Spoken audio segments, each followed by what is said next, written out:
शबे बारात यानी नजात की रात, बख्शिश की रात और जहन्नम से आज़ादी की रात।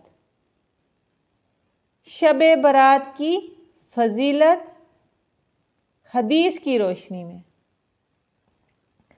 हज़रत मुआज़ बिन जबल रज़ी अल्लाह ताला अन्हो से रवायत है कि रसूलुल्लाह सल्लल्लाहु अलैहि वसल्लम ने फरमाया, अल्लाह ताला शाबान की 15वीं रात अपनी मखलूक की तरफ नज़र फरमाता है और सबको बख्श देता है सवाए मुशरिक और कीना रखने वाले के।